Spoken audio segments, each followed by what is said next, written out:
ஜெபம் பண்ண கடவோம்.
துதிகளின் மத்தியில் வாசம் செய்கிற தூயாதி தூயவரே, மகிமை நிறைந்தவரே, மாட்சிமை பொருந்தியவரே, உமை போற்றுகிறோம், உமை வணங்குகிறோம், உமை ஆராதிக்கிறோம் சுவாமி.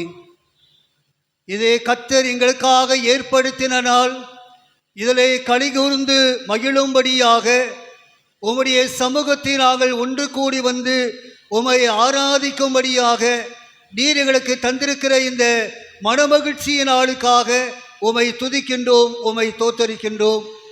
சென்ற வாரம் முழுவதும் ஆண்டவரே தேவனுடைய கரம் ஒவ்வொரு குடும்பத்திலும் ஆண்டவரே உடனிருந்து வழிநடத்தி வந்த உம்முடைய தயவுக்காக உமக்கு தோத்திரம் செலுத்துகிறோம்.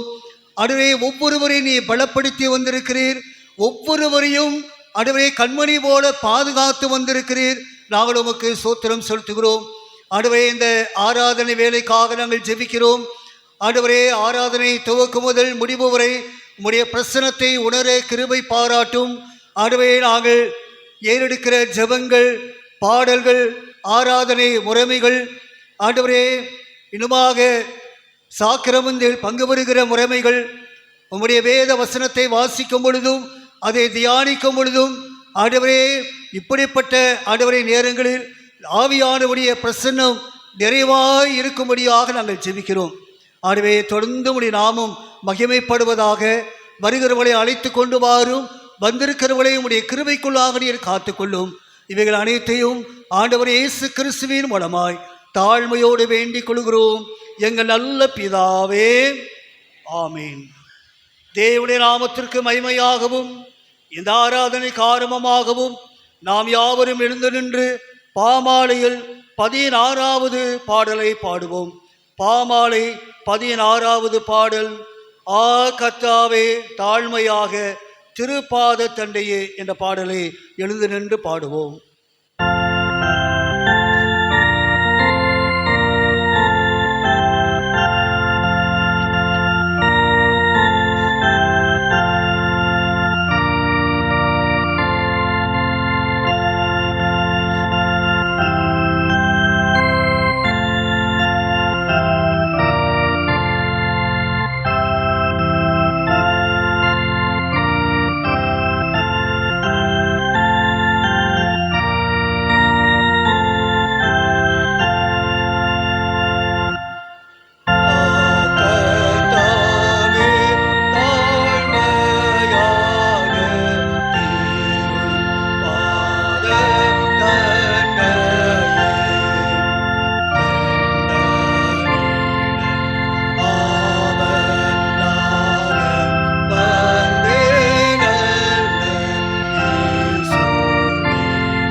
நடுவிருந்து ஆராதனை முறைமை. நின்றபடியே ஜெபம் செய்வோமாக. எல்லா இருதயங்களையும் எல்லா விருப்பங்களையும் எல்லா ரகசியங்களும் அறிந்திருக்கிற சர்வ வல்லமையுள்ள கடவுளே, நாங்கள் தேவரிடத்தில் பரிபூரணமாய் அன்பு கூறவும் உமது பரிசுத்த நாமத்தை உத்தமமாய் மகிமைப்படுத்தவும் உமது பரிசுத்த ஆவியின் ஏவுதலால் எங்கள் இருதயத்தின் சிந்தனைகளை சுத்தம் அணியருள எங்கள் கர்த்தராகிய கிறிஸ்துவின் மூலமாய் வேண்டி கொள்ளுகிறோம். ஆமேன். எல்லாரும் இணைந்து சொல்லுவோம். உன்னதத்தில் இருக்கிற தேவனுக்கு மகிமையும் பூமியிலே சமாதானமும் மனிதமே பிரியமும் உண்டாவதாக. கர்த்தராகிய பராபரனே, பரம ராஜாவே, சர்வத்துக்கும் உள்ள பிதாவாகிய தேவனே, உம்மை துதிக்கிறோம், உம்மை புகழுகிறோம், உம்மை வணங்குகிறோம், உம்மை மகிமைப்படுத்துகிறோம். உமது சிறந்த மகிமை நிமித்தம் உமக்கு தோத்திரம் செலுத்துகிறோம். கர்த்தராயிருக்கிற ஒரே பேரான குமாரனாய் இயேசு கிறிஸ்துவே, கர்த்தராகிய பராபரனே, பிதாவின் சுதனே, உலகத்தின் பாவத்தை சுமந்திருக்கிற தேவாட்டு குட்டியே, எங்களுக்கு இறங்கும். உலகத்தின் பாவத்தை சுமந்து தீர்க்கிறவரே, எங்கள் ஜெபத்தை ஏற்றுக்கொள்ளும். தேவனாகிய பிதாவின் வலுவாசத்தில் வீற்றிருக்கிறவரே, எங்களுக்கு இறங்கும். நீரே பரிசுத்தர், நீரே கர்த்தர். இயேசு கிறிஸ்துவே, தேவனே ஒருவரே, பரிசுத்த ஆவியோடே தேவனாகிய பிதாவின் மகிமையிலே உன்னதமானவராயிருக்கிறேன். ஆமென். நியாய பிரமாணத்தையும் தீர்க்க தரிசனங்களையும் நமது ஆண்டவர் தொகுத்து அருளியது. நம்முடைய கர்த்தராகிய இயேசு கிறிஸ்து சொன்னதாவது: இஸ்ரவேலே கேள், நம்முடைய தேவனாய கர்த்தர் ஒருவரே கர்த்தர். உன் தேவனாய கர்த்தரிடத்தில் உன் முழு இருதயத்தோடும் உன் முழு ஆத்மாவோடும் உன் முழு மனதோடும் உன் முழு பலத்தோடும் அன்பு கூறுவாயாக என்பதே பிரதான கற்பனை. இதற்கு ஒப்பாயிருக்கிற இரண்டாம் கற்பனை என்னவென்றால், உன்னிடத்தில் நீ அன்பு கூறுவது போல பிறரிடத்தில் அன்பு கூறுவாயாக என்பதே. இவைகளிலும் பெரிய கற்பனை வேறொன்றுமில்லை. இவ்விரண்டு கற்பனைகளிலும் நியாயப்பிரமாண முழுமையும் தீர்க்க தரிசனங்களும் அடங்கியிருக்கிறது என்பதே.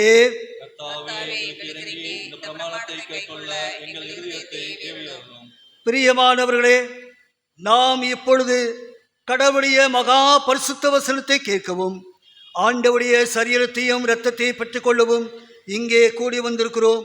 உத்தம மனசாபத்தோடும் உண்மையான விசுவாசத்தோடும் அவரிடத்தில் கிட்டி சேருவதற்காக கடவுளுடைய கிருபையை தேடி முழங்கால் படியிட்டு அமைதியாக சற்று நேரம் நம்மை நாமே சோதித்து அறிவோமாக.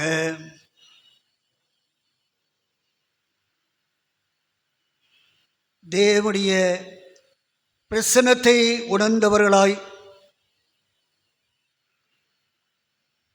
தேவனுக்கு பிரியமில்லாத காரியங்கள், தேவனுக்கு விருப்பமில்லாத காரியங்கள் நம்முடைய வாழ்க்கையில் இருக்குமே ஆனால் அவைகள் எல்லாவற்றையும் தேவ சமூகத்தில் நாம் அறிக்கையிடுவதற்கு ஆயத்தப்படுவோம். தேவன் பாவத்தை வெறுத்து பாவிகளை ஏற்றுக்கொள்ளுகிற தேவன். அவர் நம்மை தள்ளிவிடாத நேசர். அவன் மேல் அன்பு வைத்திருக்கிற கர்த்தர். ஆகவே அவருடைய சமூகத்தில் நாம் தொடர்ந்து இந்த உலகத்தில் வெளிச்சத்தின் பிள்ளைகளாக, உப்பாக ஒளியாக திகழ தேவ சமூகத்தில் நம்மை தாழ்த்துவோம். உங்கள் பாவங்களின் நிமித்தம் முழு இருதயத்தோடே உண்மையாய் மனசாபப்பட்டு பிறரிடத்தில் அன்பும் சிநேகமுமாயிருந்து இனி கடவுளுடைய கற்பனைகளை கை கொண்டு புதிதாக்கப்பட்டவர்களாய் அவருடைய பரிசுத்த மார்க்கத்தை அடப்போம் என்று தீர்மானித்திருக்கிற நீங்கள் நமது ஆண்டவர் இயேசு கிறிஸ்துவின் மூலமாய் சர்வ வல்லமையுள்ள கடவுளோடு புறவாகும்படி மறுபடியும் உங்கள் பாவங்களை மனத்தாழ்மையாய் அறிக்கையிடுங்கள். பொதுவான பாவரிக்க ஜபத்தை சேர்ந்து அறிக்கையிடுவோம். பரமபிதாவே, நமக்கு விரோதமாகவும் எல்லாருக்கும் விரோதமாகவும் பாவம் செய்தோம் என்று அறிக்கையிடுகிறோம்.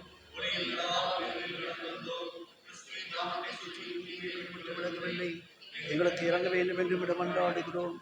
இயேசு பாவங்கள் எல்லாவற்றையும் இது பரிசுத்த ஆவியினால் இல்லை மனச்சாட்சியை உயிர்ப்பித்திருளும். உடைய பசுத்த நாமத்துக்கு மைமுண்டாகும்படி நான் இனி புது ஜீவனுள்ளாய் உமக்கு ஒளியும் செய்தக்கதாக மற்றவர்களுக்கு மன்னிக்க எங்களுக்கு உதவி புரியும். ஆமென். இயேசு கிறிஸ்துவின் மூலமாய் தம்மிடத்தை உண்மையாய் மனம் திரும்புகிற யாவருக்கும் அருளப்படுகிற கிருபை நிறைந்த அருள்வாக்கை கேளுங்கள். வருத்தப்பட்டு பாரம் சுமக்கிறவர்களே, நீங்கள் எல்லாரும் என்னிடத்தில் வாருங்கள், நான் உங்களுக்கு இளைப்பாறுதல் தருவேன். தேவன் தம்முடைய ஒரே பேரான குமாரனை விசுவாசிக்கிறவன் எவனோ அவன் கெட்டு போகாமல் நித்திய ஜீவனை அடையும்படிக்கு அவரை தந்தருளி இவ்வளவாய் உலகத்தில் அன்பு கூர்ந்தார். பாவிகளை இரட்சிக்க கிறிஸ்து இயேசு உலகத்தில் வந்தார் என்கிற வார்த்தை உண்மையும் எல்லா அங்கீகரிப்புக்கும் பாத்திரமுமானது. ஒருவன் பாவம் செய்வானானாலும் நீதிபரராக இருக்கிற இயேசு கிறிஸ்து நமக்காக பிதாவிடத்தில் பரிந்து பேசுகிறவராயிருக்கிறார். நம்முடைய பாவ நிவர்த்தி செய்கிற கிருபாதார பலி அவரே. நம்முடைய பரமபிதாவாகிய சர்வல்லமையுள்ள கடவுள் உத்தம மனசாபத்தோடும் உண்மையான விசுவாசத்தோடும் தம்மிடத்திற்கு மனம் திரும்பி தங்கள் சகோதரர் சகோதரிகள் குற்றங்களை மன்னிக்கிற யாவருக்கும் பாவ மன்னிப்பை அருளி செய்வோம் என்று மிகுந்த இரக்கமாய் வாக்குத்தத்தம் செய்திருக்கிறார். அவர் நம்முடைய ஆண்டவர் இயேசு கிறிஸ்து நிமித்தம் உங்களுக்கு இறங்கி உங்கள் பாவங்கள் எல்லாவற்றையும் மன்னித்து அவைகளிலிருந்து உங்களை விடுதலையாக்கி சகல நன்மைகளும் உங்களை உறுதிப்படுத்தி நிலைநிறுத்தி உடைய நித்திய ஜீவ கரையில் சேர்ப்பாராக. கர்த்தர் உங்களோடு இருப்பாராக. உயிர்த்தெழுந்த திருநாளுக்கு பின்வரும் 6ஆம் ஞாயிற்குரிய சுருக்க ஜெபம். கடவுளே, போற்றுதற்குரிய உமது திருமைந்தனும் உமது பிரதான ஆசாரியருமாகிய கிறிஸ்து புனித இடத்தினுள் ஒரே முறை சென்று எங்களுக்காக பரிந்து பேசி என்றும் வாழ்கின்றாரே. அவருடைய திரு உடல் பலியாக படைக்கப்பட்டதின் மூலம் நாங்கள் தூய்மை அடைந்து எங்களுக்காக அவர் பிரதிஷ்டை செய்த வழியில் உறுதியான விசுவாச நிறைவோடு நடந்து உம்மை நெருங்கிச் சேரவும் உயிருள்ள கடவுளாகிய உமக்கு என்றும் பணி செய்யவும் அருள் புரியும். அருள் தந்தையே, உம்மோடும் தூய ஆவியோடும் என்றும் ஒரே கடவுளாக வீற்றிருந்து முடிவென்று அரசு புரியும் உமது திருமைந்தனும் எங்கள் ஆண்டவருமான இயேசு பெருமான் மூலம் தாழ்மையாக வேண்டிக் கொள்ளுகிறோம். ஆமென். யாவரும் அமர்ந்திருப்போம். இப்பொழுது மனன வசனத்தை நாம் கேட்போம். பிள்ளைகள் மனவசனம் சொல்வார்.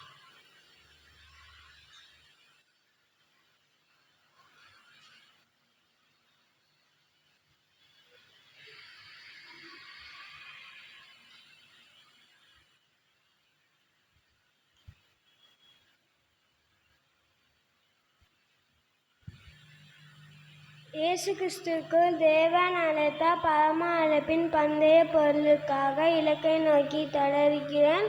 ஏசாயா. பிலிப்பியர் 3:14. கூடுமானார் நாள் மட்டும் எல்லா மனுஷனோடும் சமாதானம் இருக்கிறான். ரோமர் 12:18. நொறுகுண்ட இருதயம் உள்ளவர்களை கர்த்தர் சமீபமாய் இருந்து நொறுகுண்ட ஆவி உள்ளவர்களை ரட்சிக்கிறார். சங்கீதம் 34:18. கிறிஸ்துவுக்குள் தேவன் உங்களுக்கு மன்னித்தது போல நீங்களும் ஒருவருக்கொருவர் மன்னியுங்கள். எபேசியர் 4:32. உன் வழியை கர்த்தருக்கு ஒப்புவித்து அவர் மேல் நம்பிக்கையாக இரு, அவரே காரியத்தை வாய்க்க பண்ணுவார். சங்கீதம் 37.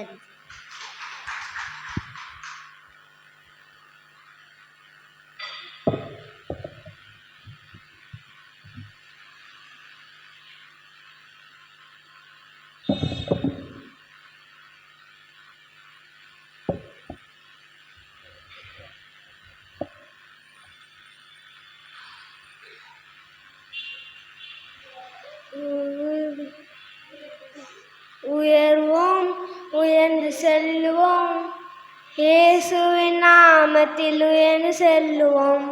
உயர்வோம், உயர்ந்து செல்லுவோம். இயேசுவின் நாமத்தில் உயர்ந்து செல்லுவோம். கழுகை போல சிறகுகளை விரிப்போம். சிகரத்தை நோக்கி பறந்து செல்லுவோம். கழுகை போல சிறகுகளை விரிப்போம். சிகரத்தை நோக்கி பறந்து செல்லுவோம்.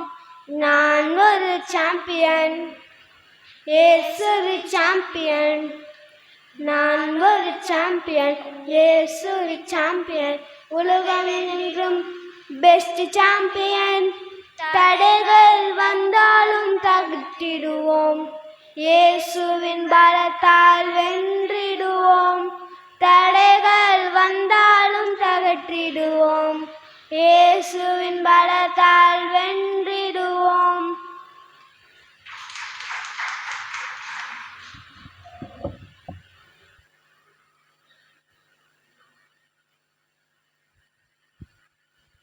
அன்பின் ஆண்டவரே, அருமையான என்னுடைய சபை பிள்ளைகள் நல்ல வேத வசனத்தை கற்று அதை மனப்பாடமாக சபைக்கு முன்பதாக சொல்லவும் நல்ல பாடல்களை பாடவும் நீ கிருபை புரிந்தீர். பிள்ளைகளை கொடுத்திருக்கிற நல்ல தாளந்துகளுக்காய் சோத்திரம்.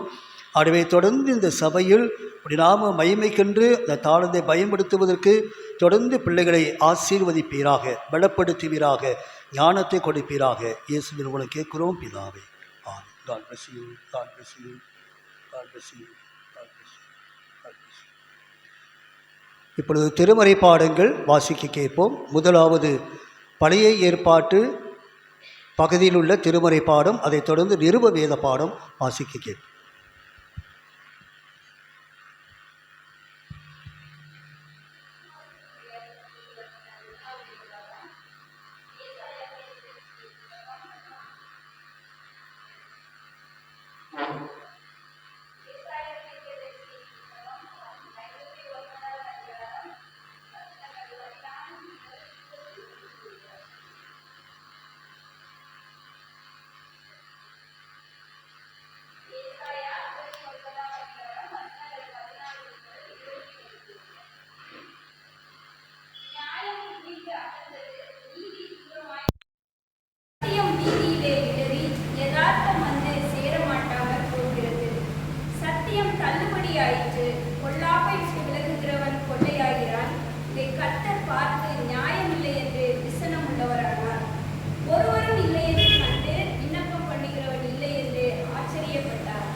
வெள்ளம் போல் சத்துரு வரும்போது கர்த்தருடைய ஆவியானவர் அவனுக்கு விரோதமாய் கொடியேற்றுவார். மீட்பர் சீயோனுக்கும் யாக்கோபிலே மீறுதலை விட்டு திரும்புகிறவர்களுக்கும் வருவார் என்று கர்த்தர் சொல்கிறார். உன்மேல் இருக்கிற என் ஆவியும் நான் உன் வாயில் அருளிய என் வார்த்தைகளும் இது முதல் என்றென்றைக்கும் உன் வாயிலிருந்தும் உன் சந்ததியின் வாயிலிருந்தும் உன் சந்ததியினுடைய சந்ததியின் வாயிலிருந்தும் நீங்குவதில்லை என்று கர்த்தர் சொல்கிறார். இது எனக்கு அவர்களோடு இருக்கும் என் உடன்படிக்கை என்று கர்த்தர் சொல்கிறார். வாசிக்க முடியாத முதலாவது வேதப்பாடல் வாசித்து தேவனே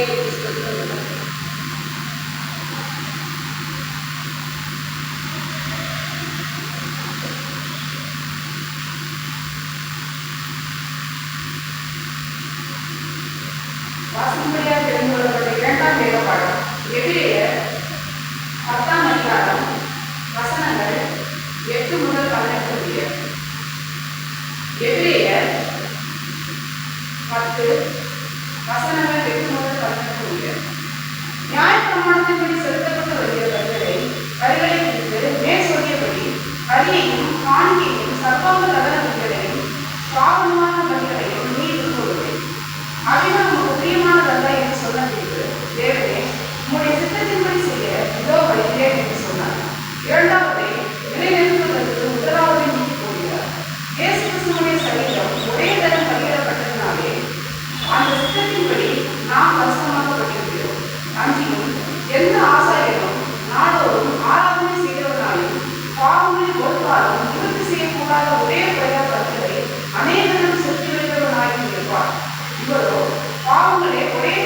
செலுத்தி என்றென்றைக்கும் தேவனுடைய வலதுபார்சத்தில் உட்கார்ந்து இனி தம்முடைய சத்துக்களை தமது பால்வழி அடக்கி போடும் வரைக்கும் காத்துக் கொண்டிருக்கிறார்.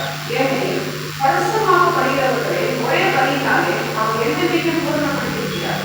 இதை குறித்து பரிசுத்த ஆவியானவர் நமக்கு சாட்சி சொல்கிறார். எப்படியெனில், அந்த நாட்களுக்கு பின்பு நான் அவர்களோட கண்ட உடன்படிக்கையாவது, நான் என்னுடைய பிரமாணங்களை அவர்களுடைய இருதயங்களில் வைத்து அவைகளை அவருடைய மனதில் எழுதுவேன் என்று கர்த்தர் சொல்கிறார் என்பதை உரைத்த பின்பு அவருடைய பாவங்களையும் அவருடைய அக்கிரமங்களையும் நான் இனி நினைவதில்லை என்பதை சொல்கிறார். இவைகளை மன்னிக்கப்பட்டதுண்டானால் இனி பாவத்தின் மூலம் பரிசெலுத்தப்படுவதில்லை. பாடம் முடிந்தது. தேவனே நினைவுண்டார்கள்.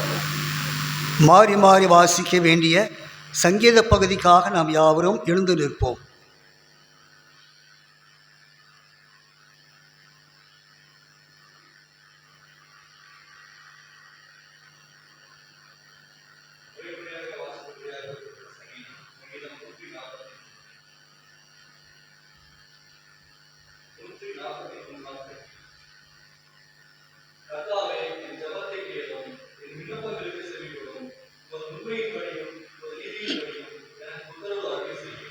ஜீவனுள்ள ஒருவனும் உமக்கு முன்பாக நீதிமான் அல்லாததினாலே அடியேனே நியாயத்திற்க பிரவேசியாதே.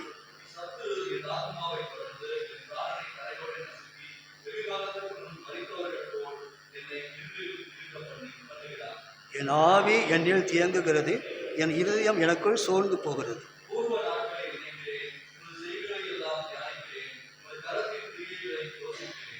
என் கைகளை உமக்கு நேராக விரிக்கிறேன், வறண்ட நிலத்தைப் போல் என் ஆத்துமா உம்மேல் தாகமாயிருக்கிறது.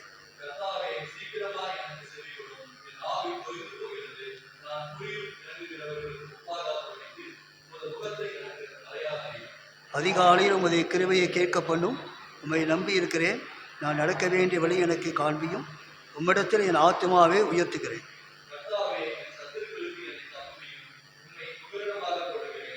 உமக்கு பிரியமானதை செய்ய எனக்கு போதித்தருளும். நீரே என் தேவன். உம்முடைய நல்ல ஆவி என்னை செம்மையான வழிகளை நடத்துவாராக.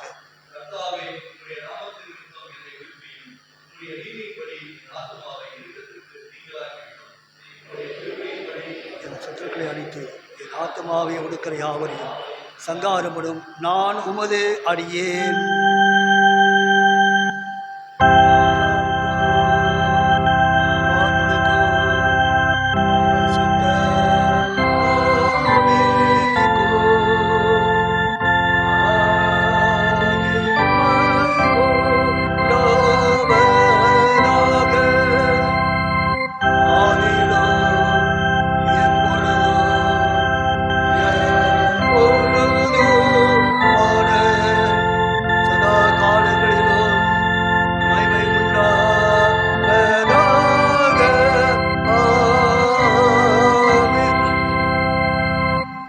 நின்றபடியே சுவிசேஷ வேத பாடத்தை வாசிக்க கேட்போம்.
நம்முடைய விசுவாசத்தை அறிக்கையிடும்படியாக நிசையா விசுவாச பிரமாணத்தின் மூலமாக அறிக்கையிடுவோம். வானத்தையும் பூமியையும் காணப்படுகிறதும் காணப்படாததுமான எல்லாவற்றையும் படைத்தவராயிருக்கிற சர்வ வல்லமையுள்ள பிதாவாகிய ஒரே தேவனை விசுவாசிக்கிறேன். ஒரே கர்த்தருமாய் தேவனுடைய ஒரே பெயரான குமாரனுமாய் இருக்கிற இயேசு கிறிஸ்துவை விசுவாசிக்கிறேன். அவர் சகல உலகங்களும் உண்டாவதற்கு முன்னே தமது பிதாவினாலே ஜெனிப்பிக்கப்பட்டவர். தெய்வத்தில் தெய்வமானவர், ஜோதியில் ஜோதியானவர், மெய்தேவனில் மெய்தேவனானவர், உண்டாக்கப்படாமல் ஜெனிப்பிக்கப்பட்டவர். பிதாவுடைய ஒரே தன்மையுடையவர், சகலத்தையும் உண்டாக்கினவர். மனிதராகி நமக்காகவும் நமக்கு ரட்சிப்புண்டாகவும் பரமிடத்திலிருந்து இறங்கி பரிசுத்த ஆவியினாலே கன்னிமையாத்தில் அவதரித்த மனிதனானார். நமக்காக பொந்தி பிலாத்தின் காலத்தில் சிலுவையில் அறைந்து அவர் பாடுபட்டு அடக்கமனப்பட்டார். வேத வாக்கியம்படி 3ஆம் நாள் உயிர்த்தெழுந்தார். பரமிடத்துக்கு ஏறி பிதாவின் வலுவாசத்தை வீற்றிருக்கிறார். உயிருள்ளோரையும் மறித்து ஆய்ந்திருக்க மகிமையோடே திரும்ப வருவார். உடைய ராஜ்யத்துக்கு முடியவில்லை. தருமாய் ஜீவனை கொடுக்கிறதுமாய் பிதாவிலும் குமாரிலிருந்து புறப்படுகிறமாய் பிதாவோடும் குமாரனும் கூட தொழில் சோத்தரிக்கப்படுகிறமாய் தீர்க்கதரிசிகள் மூலமாக உரைத்தருமாயிருக்கிற பரிசுத்த ஆவியும் விசுவாசிக்கிறேன். ஒரே பரிசுத்த பொதுவான அப்போஸ்தலர் திருச்சபை உண்டென்று விசுவாசிக்கிறேன். பாவ மன்னிப்புகள் நியமிக்கப்பட்ட ஒரே ஞானஸ்நானத்தை அறிக்கையிடுகிறேன். மரித்தோர் உயிர்த்தெழுதலும் மறைவுக்குரிய ஜீவனும் உண்டாகும் என்று காத்திருக்கிறேன். ஆமேன். ஜெபம் செய்வோம்.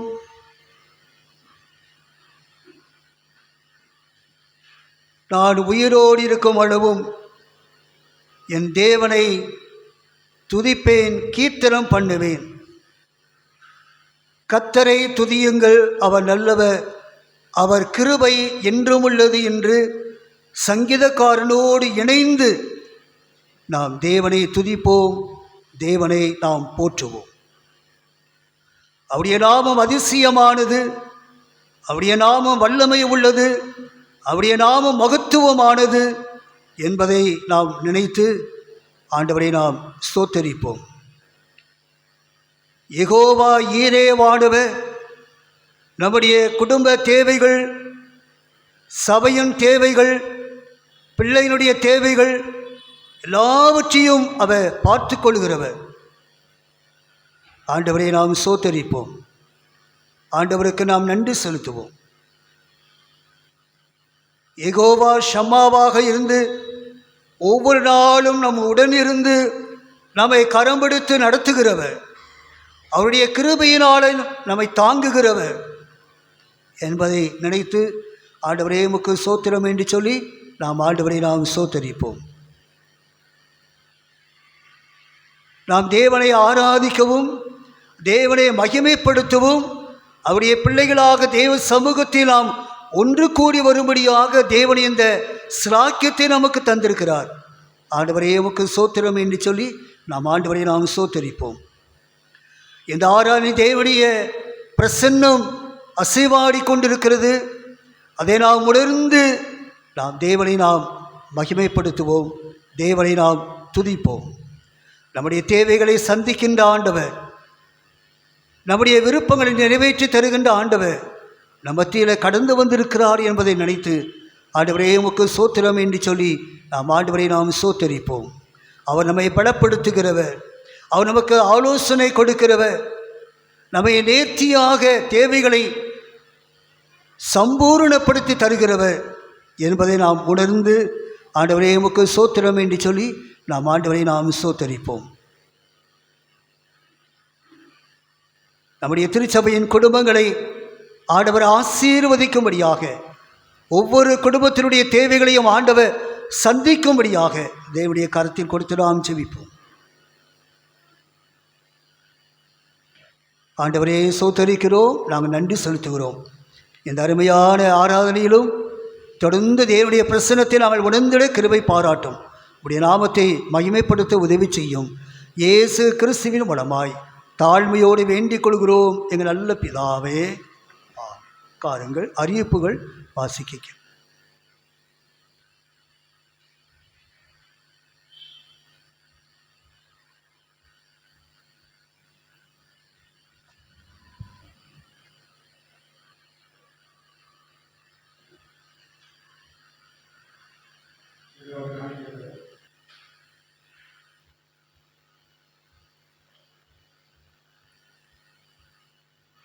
சில அறிவிப்புகளை நான் வாசிக்கிறேன். ஆராதனை நிறைவில் தேநீர் ஐக்கியம் உண்டு, யாவரும் கடந்து செல்ல உங்களை அன்போடு கேட்டுக்கொள்கிறோம். 22/5/2026 வெள்ளிக்கிழமை மாலை 6:30 மணிக்கு வழக்கம்போல் மாலை ஜெப ஆராதனை நடைபெறும். ஆராதனையை தொடர்ந்து வாலிப பெண்கள் ஐக்கிய சங்கம் கூடுகைகள் நடைபெறும். 24/5/2026 மாதத்தின் 4ஆம் ஞாயிறு காலை ஆராதனை ஜெப ஆராதனையாக நடைபெறும். திருமண்டல சுற்றறிக்கை கடிதத்தில் இருந்து சில அறிவிப்புகள். நம்முடைய சபையில் திருமணத்திற்காக காத்திருக்கிற பிள்ளைகளுக்காக ஆலோசனை கூட்டம் வருகிற 23ஆம் தேதி சனிக்கிழமை காலை 9 மணி முதல் CSI ஆண்கள் மேல்நிலைப்பள்ளி பசுமலையில் உள்ள சிற்றாலயத்தில் நடைபெற இருக்கிறது. பிள்ளைகள் பெற்றோர்கள் தங்களுடைய பிள்ளைகளை உற்சாகப்படுத்தி அங்கே அனுப்பி வைக்கும்படியாக சான்றிதழை பெற்றுக்கொள்வதற்கு நீங்கள் ஆயத்தப்படும்படியாக கேட்டுக்கொள்கிறோம். நம்முடைய பேராயத்தில் சிறப்பாக நடைபெற்று வருகின்ற CSI கல்வியியல் கல்லூரி, பசுமலையில் BEd காலேஜ், செவிலியர் பயிற்சி கல்லூரி பசுமலையில் BSc MSc nursing, noise CBSE secondary school Narimedu, இவைகளில் சேர்க்கைக்காக திருச்சபையார் தங்களுக்கு தெரிந்த பிள்ளைகளை நம்முடைய நிறுவனங்களில் சேர்த்து பயனடைய செய்யும்படியாக உங்களை அன்போடு கேட்டுக்கொள்கிறோம்.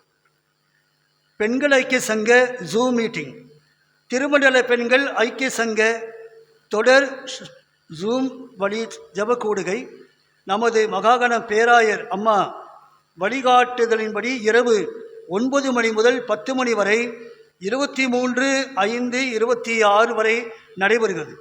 பெண்கள் ஐக்கிய சங்கத்தினர் கலந்து கொண்டு ஆசீர்வாதம் பெற கேட்டுக்கொள்ளப்படுகிறீர்கள்.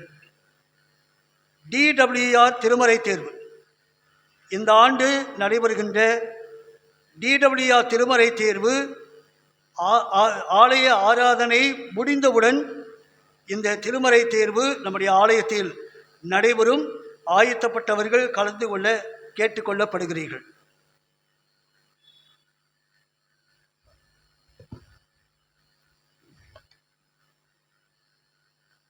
இந்த வாரத்தில் தங்களுடைய பிறந்த நாளை அனுசரிக்கிற பிள்ளைகள் பெரியவர்களை, திருமண நாளை அனுசரிக்கிற குடும்பத்தினுடைய பெயர்களை நான் வாசிக்கிறேன்.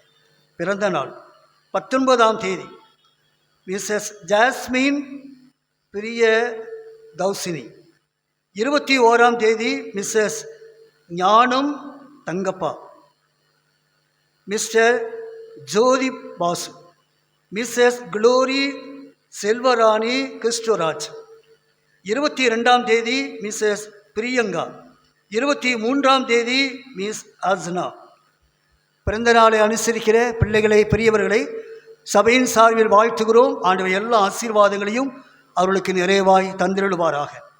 திருமண நாளை அனுசரிக்கிற குடும்பத்தினுடைய பெயர் விபரங்கள். 17ஆம் தேதி mister Madan and missus Malar Selvi. 18ஆம் தேதி mister John Thangappa and missus Gnanam. 19ஆம் தேதி professor VCS Emmanuel and missus Padma. 21ஆம் தேதி missus Salumon Prabhakar and missus Rubavathi. திருமண நாளை அனுசரிக்கிற குடும்பத்தினரை திருச்சபையின் சார்பில் அன்போடு கூட வாழ்த்துகிறோம். கர்த்தர் எல்லா ஆசீர்வாதங்களையும் அவர்களுக்கு நிறைவாய் தந்தருளுவாராக.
பிறந்த நாளை அனுசரிக்கிற பிள்ளைகள் பெரியவர்களுக்காக நாம் ஜெபம் செய்வோம்.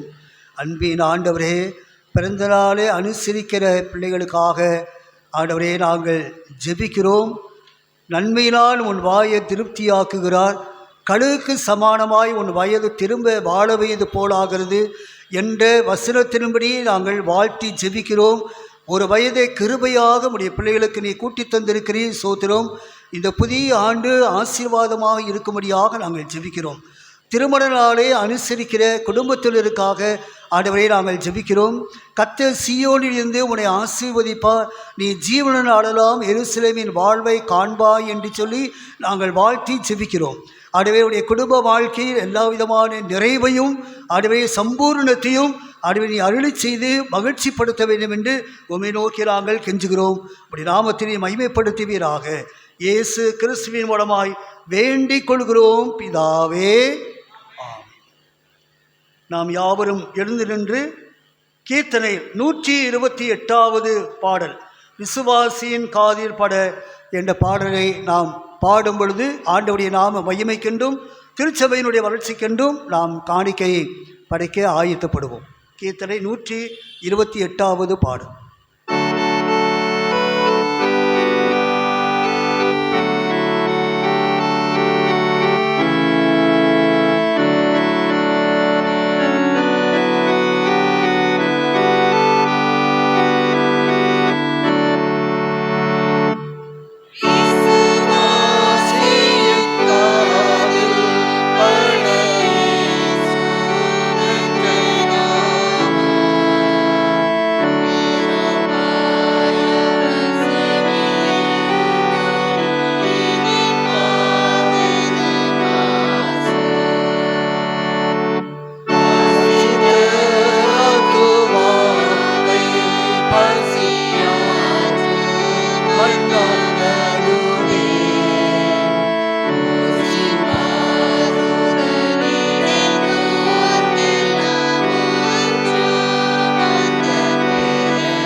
காணிக்கைக்காக நாம் ஜெபம் செய்வோம்.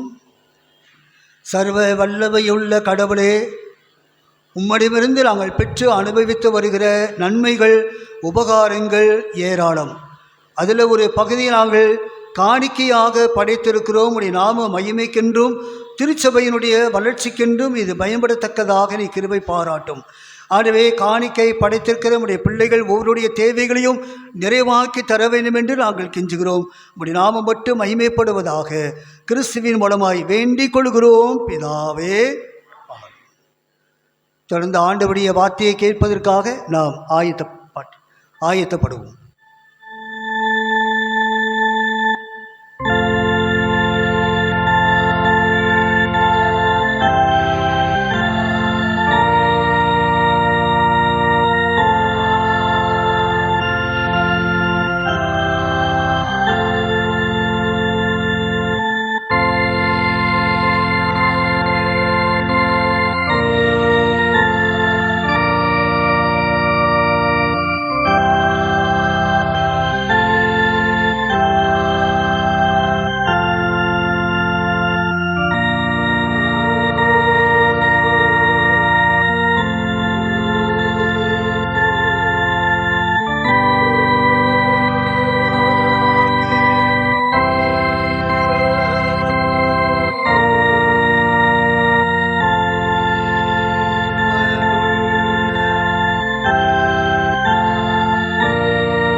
கர்த்தாவே, அடியனுடைய வாயின் வார்த்தைகளும் எங்கள் அனைவருடைய இருதயத்தின் தியானமும் உமது சமூகத்தில் பிரீதியாயிருப்பதாக கிறிஸ்துவின் மூலம் ஜெபிக்கிறோம் எங்கள் பிதாவே. ஆமென். கர்த்தரும் இரட்சகருமாகிய இயேசு கிறிஸ்துவின் விலையேற பெற்ற நாமத்தில் உங்கள் அனைவருக்கும் என்னுடைய அன்பு கலந்த வாழ்த்துதலை தெரிவித்துக் கொள்கிறேன். கிருபையும் சமாதானமும் உங்கள் அனைவரோடும் இருப்பதாக. இந்த ஆராதனையில் உங்களோடு கூட இணைந்து தேவனை ஆராதிப்பதற்கு தேவன் இந்த சிலாக்கியத்தை தந்திருக்கிறார். தேவனுக்கே மகிமை உண்டாவதாக. இந்த வாய்ப்பை எனக்கு தந்திட்ட உங்களுடைய சபை குருவானவர் அவர்களுக்கும் நிர்வாக குழுவினருக்கும் என்னுடைய நன்றியை நான் தெரிவித்துக் கொள்கிறேன். இங்கிலாந்து நாட்டு அரசி விக்டோரியா மகாராணி, எல்லாருக்கும் நல்ல தெரிந்த ஒரு ராணி. முதலாவது எலிசபெத் விக்டோரியா ராணி. இந்த விக்டோரியா ராணிக்கு உலகத் தலைவர்கள் எல்லாரும் இணைந்து ஒரு பொருளாதார பிரச்சனையை குறித்து விவாதிப்பதற்கு அவர்களுக்கு ஒரு சிறப்பான ஒரு அழைப்பு கொடுத்தார்கள். இந்த அழைப்பை அந்த ராணி ஏற்றுக்கொண்டார்கள். சில நாட்கள் கடந்தது. அந்த குறிப்பிட்ட அந்த மாநாடு நடைபெறுவதற்கு முன்பதாக இந்த விக்டோரியா ராணி அந்த மாநாட்டிற்கு செல்ல முடியாத ஒரு சூழ்நிலை. ஆகவே என்ன செய்வது என்று அவர் யோசித்தார். உடனே அந்த இங்கிலாந்து நாட்டில் மிகப்பெரிய ஒரு ஷாப்பிங் மால், அதனுடைய உரிமையாளர் அவரை அழைத்து வர சொன்னார். அந்த உரிமையாளர் அந்த விக்டோரியா மகாராணியிடம் அங்கே வருகின்றார். என்னை அழைத்ததற்குரிய காரணம் என்ன என்று சொல்லி கேட்கின்றார். அப்பொழுது அந்த விக்டோரியா சொல்லுகிறார், நாளை தினத்தில் ஒரு பெரிய ஒரு மாநாடு, சிறப்பு விருந்தினராக என்னை அழைத்தார்கள். ஆனால் என்னால் அதில் கலந்து கொள்ள முடியவில்லை. எனக்கு பதிலாக நீங்கள் செல்ல வேண்டும் என்று சொல்லி அங்கே சொன்னார். உடனே இந்த உரிமையாளர் கொஞ்சம் தயக்கம் காண்பிக்கிறார். அப்பொழுது அவர் சொல்லுகிறார், நான் இல்லை என்றால் இந்த பெரிய ஷாப்பிங் மாலில் ஒரு நாளைக்கு அநேக லட்சக்கணக்கு பணம் எனக்கு கிடைக்காமல் போய்விடும் என்று சொல்லி அங்கே அவருடைய கருத்தை தெரிவித்தார். உடனே இந்த விக்டோரியா ராணி என்ன சொன்னார்கள், பரவாயில்லை, நீங்கள் எனக்கு பதிலாக நீங்கள் செல்லுங்கள். உங்களுக்கு பதிலாக நீங்கள் விட்டு சென்ற இந்த ஷாப்பிங் மால், இந்த அண்டை நாளுக்குரிய அந்த நிறுவனத்தினுடைய எல்லா பொறுப்புகளையும் நான் நேரடி பார்வையில் கவனித்து கொள்ளுகிறேன் என்று அவர்கள் சொன்னார்கள். உடனே என்று சொல்லி அந்த உரிமையாளர் சென்று விட்டார். மாநாடு முடிந்து விட்டது. திரும்பி வந்து என்ன என்று சொல்லி விசாரித்தார். அவருக்கு மிகப்பெரிய ஒரு ஆச்சரியம் என்னவென்றால், தான் இருந்து அவருக்கு கிடைக்கின்ற ஒரு நல்ல லாபத்தை விட அந்த விக்டோரியா மகாராணி தன்னுடைய நேரடி பார்வையில் நடத்தின அந்த நாட்களில் கிடைக்கப்பெற்ற வருமானம் அதிகமாக இருந்ததை கண்டு அவர் ஆச்சரியப்பட்டார். அந்த ராணிக்கு தன்னுடைய வாழ்த்துதலை அங்கே தெரிவித்தார். பிரியமானவர்களே, ஒரு ராணி, ஒரு நாட்டினுடைய அரசி தான் சொன்ன வார்த்தையை நிறைவேற்ற வேண்டும் என்று சொல்லி எவ்வளவு கவனமாக இருந்தார்களோ, அதைவிட அந்த சராசரங்களை படைத்த தேவனாய கர்த்தர் தாம் சொன்ன வார்த்தைகளை, தாம் சொன்ன வாக்குறுதிகளை அவர் மறந்து விடுவாரோ? அவருடைய வாக்குத்தத்தங்கள் எல்லாம் மாறாதவைகள், அவருடைய வாக்குத்தத்தங்கள் எல்லாம் உண்மையானவைகள், அவருடைய வாக்குத்தத்தங்கள் எல்லாம் இயேசுவுக்குள் ஆம் என்றும் ஆமேன் என்றும் இருக்கிறது என்று சொல்லி திருமறை சொல்லுகிறது.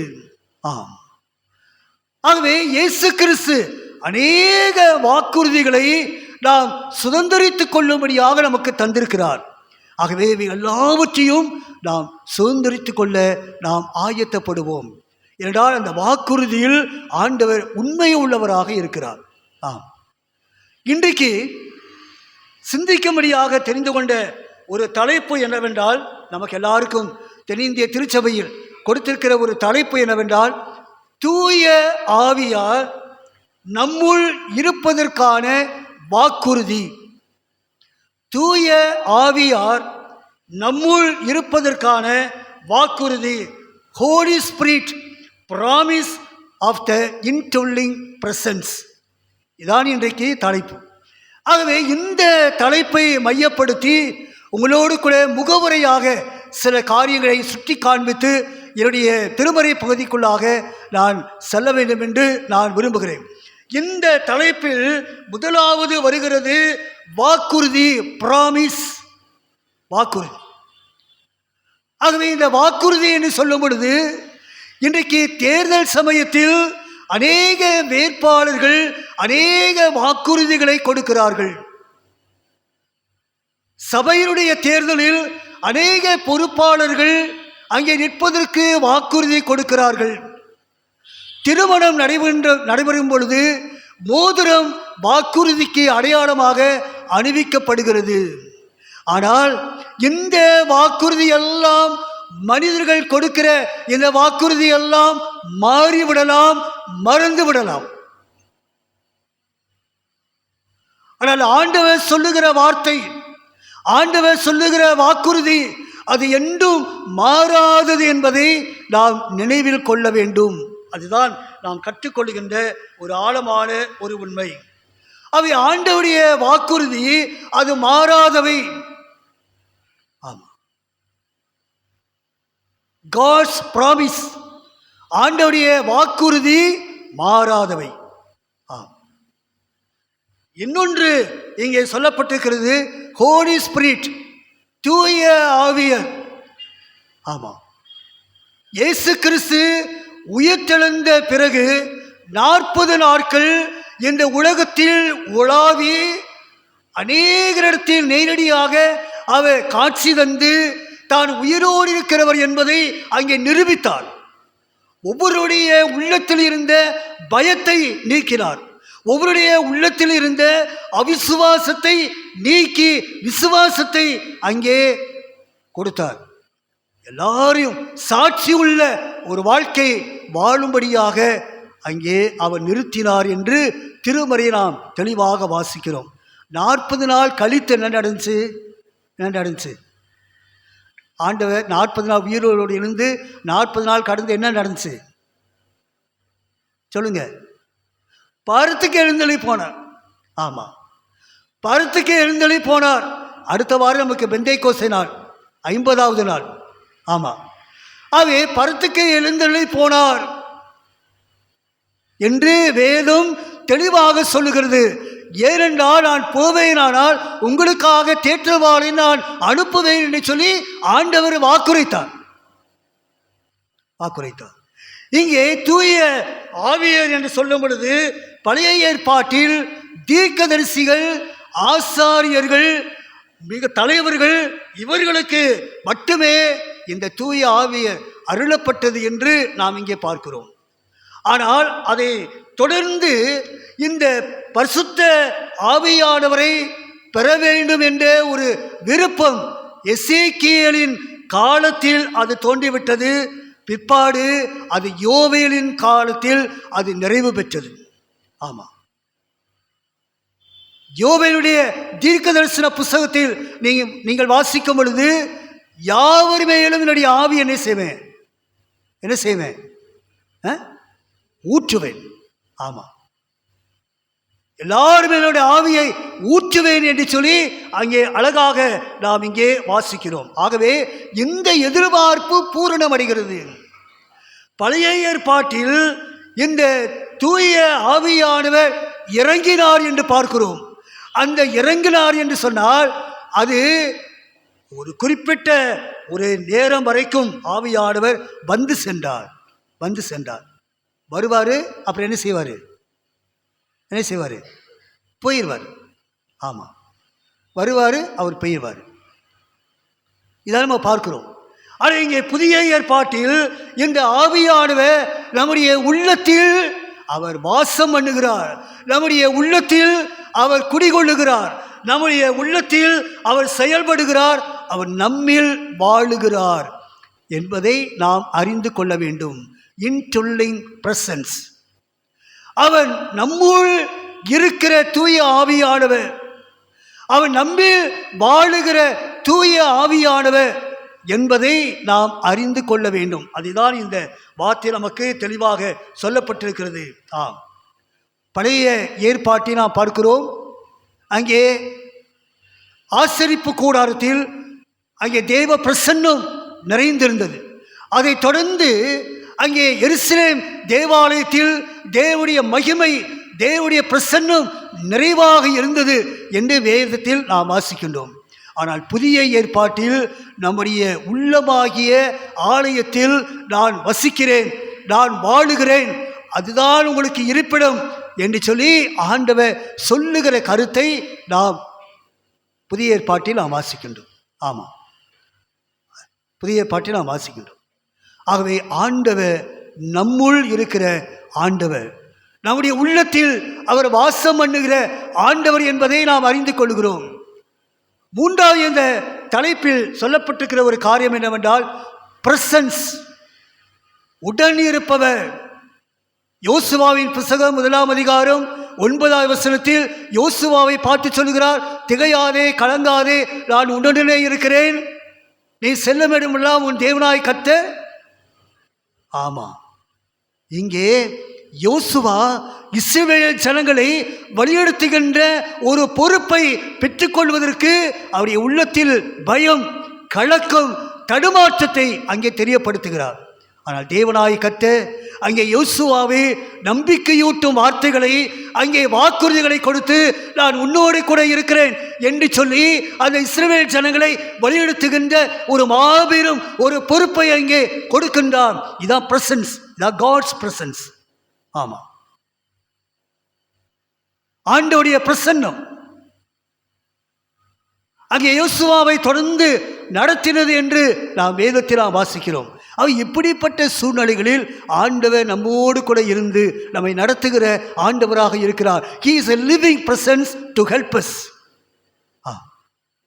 அவர் இன்றைக்கும் வாழுகிற ஆண்டவர், நமக்கு உதவி செய்கின்ற ஆண்டவர் என்பதை நாம் அறிந்து கொள்கின்றோம். அவை இன்றைக்கு திருமறை பாடத்தின் வாயிலாக சில காரியங்களை நான் சுட்டி காண்பித்து நான் நிறைவு செய்ய வேண்டும் என்று விரும்புகிறேன். முதலாவது, வாசிக்க கேட்ட திருமறை பகுதியை நீங்கள் மனதில் வைத்துக் கொள்ளுங்கள். அது ஏசாயாவின் புத்தகம் 59வது அதிகாரம் 14வது வசனத்திலிருந்து 21வது வசனம் வரை. இதற்கு நான் கொடுக்கிற ஒரு தலைப்பு என்னவென்றால், தூய ஆவியார் வெற்றி தருகிறவர். தூய ஆவியார் வெற்றி தருகிறவர், இதுதான் இந்த பகுதிக்கு நான் கொடுக்கிற ஒரு தலைப்பு. இந்த ஏசாயா தீர்க்கதரிசியின் புத்தகத்தில் இஸ்ரவேல் மக்களுக்கும் கடவுளுக்கும் உள்ள ஒரு உறவில் மிகப்பெரிய ஒரு விரிசல் ஏற்பட்டது. ஆமாம், மிகப்பெரிய ஒரு பிளவு ஏற்பட்டது. ஆகவே இந்த விரிசல், பிளவு ஏற்பட்டதற்குரிய காரணம் என்னவென்றால், இந்த இஸ்ரவேல் மக்களுடைய வாழ்க்கையில் காணப்பட்ட அக்கிரமங்கள், பாவங்கள் இந்த பிரிவினையை உண்டாக்கிட்டு என்று சொல்லி ஏசாயா தெளிவாக சொல்கிறார். அதான் ஏசாயா 59ஆம் அதிகாரம் 2வது வசனத்தில் நாம் வாசிக்கின்றோம், உங்கள் அக்கிரமங்களே உங்களுக்கும் உங்கள் தேவனுக்கும் நடுவாக பிரிவினை உண்டாக்குகிறது என்று அங்கே சொல்லப்பட்டிருக்கு. ஆமாம், அவை கடவுளுக்கும் மனிதனுக்கும் இடையே இருந்த இந்த விரிசலை, இந்த முறிவுபட்ட இந்த உறவை யார் சரி செய்வது? யாரும் முன்வரவில்லை. ஆனால் ஆண்டவராய் இயேசு கிறிஸ்து தாமாகவே அவர் முன்வந்து அங்கே சிலுவையில் தன்னுடைய சொந்த இரத்தத்தை சிந்தி கடவுளுக்கும் மனிதனுக்கும் இடையே இருந்த அந்த பிளவுபட்ட அந்த உறவை அவர் ஒன்றுபடுத்தினார் என்று வேதத்தில் நாம் தெளிவாக நாம் வாசிக்கின்றோம். ஆம், யாரும் வராத சமயத்தில் தேவனே இங்கே முன் வர துணிந்தார் என்று நாம் இங்கே பார்க்கிறோம்.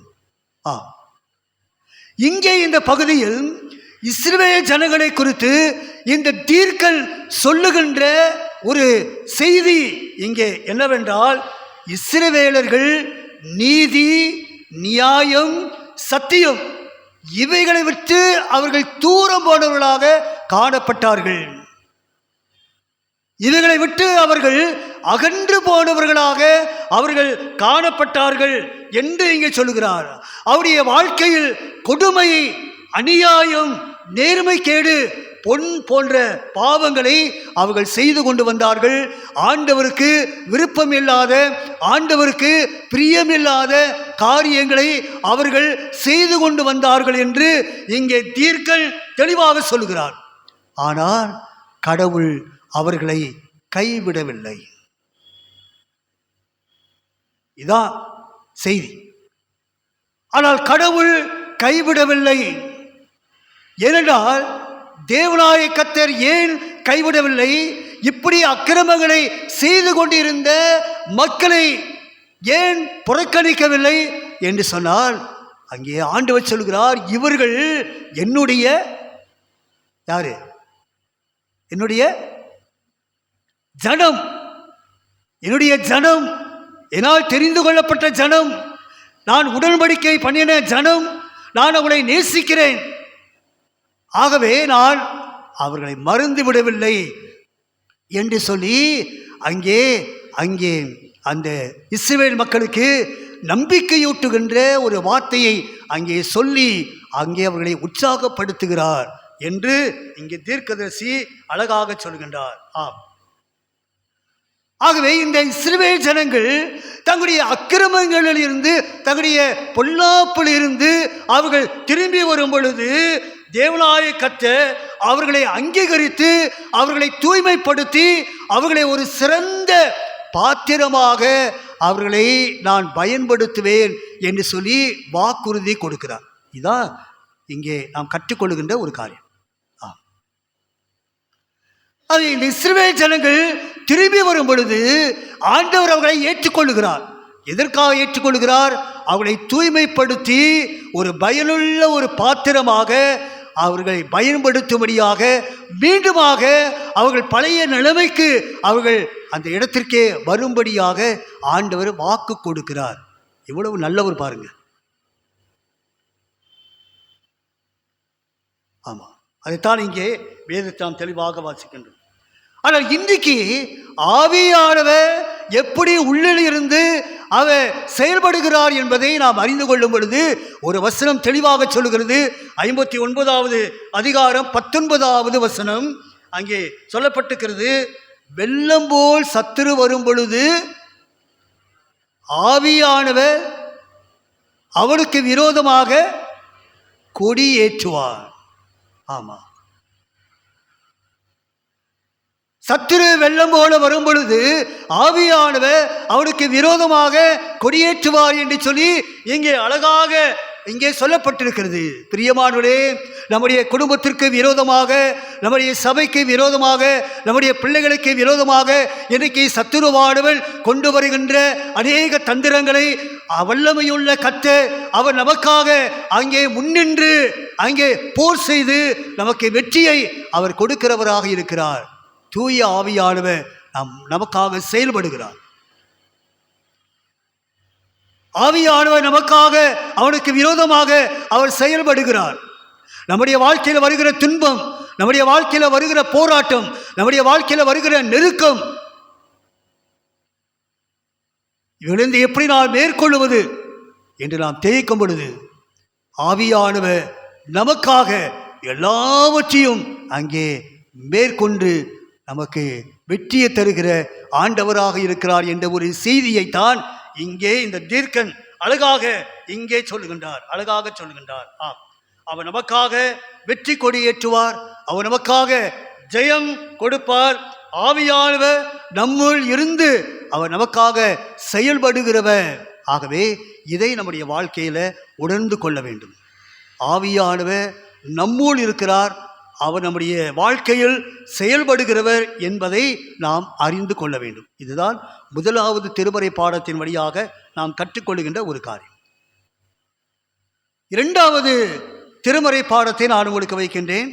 அது எபிரேயர் புத்தகம் 10ஆம் அதிகாரம் 8வது வசனத்திலிருந்து 18வது வசனம் வரைக்கும்.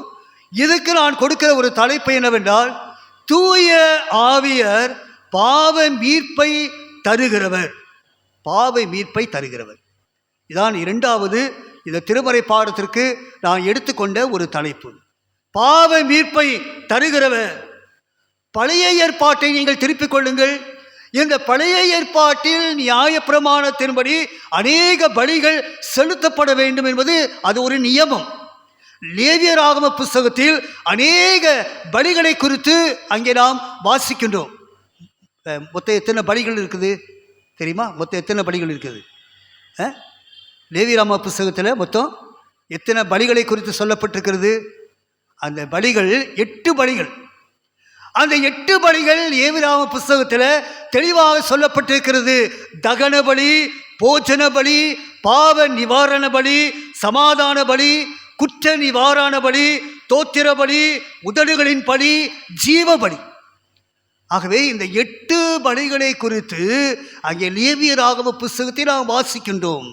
ஆனால் இங்கே இந்த எபிரேயர் புத்தகம் 10வது அதிகாரம் 8வது வசனத்தில் 2 பலிகளை குறித்து சொல்கிறார். என்ன பலிகளை குறித்து சொல்றார் சொல்லுங்க? 2 பலிகளை குறித்து சொல்கிறார். சர்வாங்க தகன பலி, பாவ நிவாரண பலி. 2 பலிகளை குறித்து அவர் சொல்கிறார். ஆமா. ஆக இங்கே சர்வாங்க தகன பலி என்றால் என்ன அர்த்தம்? Burnt offering. இதான் இதற்கு அர்த்தம். இங்கே அறியாமல் செய்த பாவத்திற்கு பரிகாரமாக ஒவ்வொருவரும் பலி செலுத்த வேண்டும். ஆட்டுக்கடா, வெள்ளாட்டுக்குட்டி, அங்கே காளை, இவைகளை தகன பலியாக செலுத்தப்பட வேண்டும். இந்த பலிகளை எல்லாம் அங்கே நெருப்பினால் எரிக்கப்படுகின்ற பலியாக இருக்க வேண்டும். இந்த இப்படிப்பட்ட வெள்ளாட்டுக்கடா, ஆடுவிகளை பலியாக செலுத்த முடியாதவர்கள் புறாவை அவர்கள் பலியாக செலுத்தினார்கள். ஏழைகள் புறாக்களை பலியாக செலுத்தினார்கள். ஆமா. இந்த செலுத்தவுடைய நோக்கம் என்னவென்றால், முழுமையான ஒரு அர்ப்பணிப்பு, தேவனுடைய மகிமை அங்கே காணப்பட்டது. பாவத்திற்கு பரிகாரமாக இந்த பலி அங்கே செலுத்தப்பட்டது. அதுதான் சர்வாங்க தகன பலி.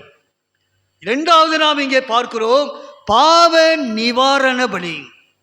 பாவ நிவாரண பலி என்று சொன்னால் சின் ஆஃபரிங். அவனுடைய பாவங்களை சுத்திகரித்து நியாய தீர்ப்பின் தண்டனைக்கு நம்மை தப்பி வைப்பதற்கு இந்த பலி அங்கே செலுத்தப்படுகிறது. ஆமாம், அதுதான் இங்கே பழைய ஏற்பாட்டில் நாம் வாசிக்கின்ற ஒரு காரியம். ஆமாம், பலவிதமாக அடைந்த தீட்டுக்காக செலுத்தப்படுகின்ற ஒரு பலிதான் இந்த பலி. ஆம், ஒருவன் அறியாமையினால் பலவீனத்தினால் செய்த பாவத்திலை நிவர்த்தி செய்வதற்கு இந்த பாவ நிவாரண பலி அங்கே பலியாக செலுத்தப்பட்டது. இதனுடைய நோக்கம் என்னவென்றால், அங்கே நாம் மனம் திரும்ப வேண்டியது அவசியம், பாவத்தை அறிக்கை செய்வது அவசியம், அங்கே நாம் நியாய தீர்ப்புக்கென்று ஆயத்தப்படுவது அவசியம் என்பதை இங்கே நாம் கற்றுக்கொள்கின்றோம்.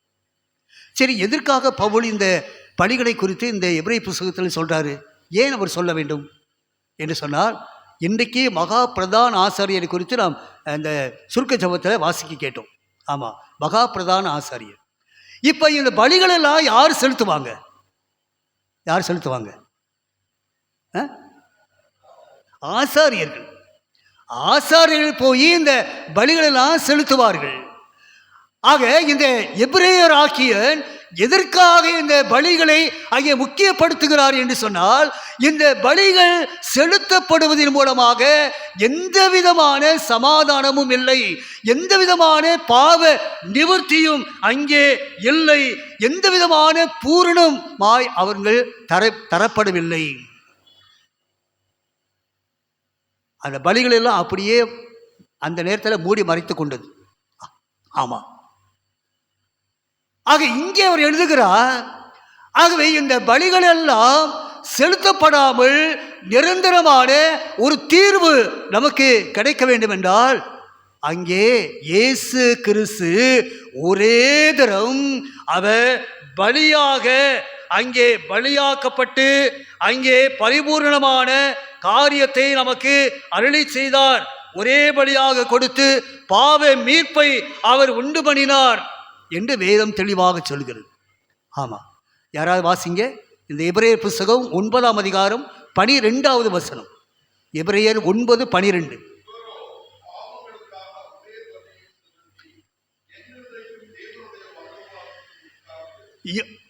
ஒரே பலியாக செலுத்தி தேவனுடைய வலது பார்சத்தில் உட்கார்ந்து. அதுக்கு முன்னாடி இருக்கும் வெள்ளாட்டுக்காடா,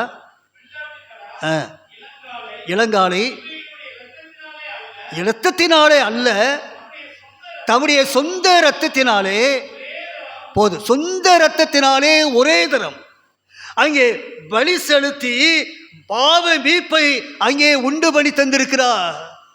ஆமா, இதான் நாம் கிடைக்கப்பட்டிருக்கிற மிகப்பெரிய ஒரு ஆசீர்வாதம். அதைத்தான் இங்கே பவுல் இங்கே தெளிவாக சொல்கிறார். ஆகவே இந்த ஒரே பலியினாலே அவர் என்றென்றைக்கும் பூரணப்படுத்தி இருக்கிறார்.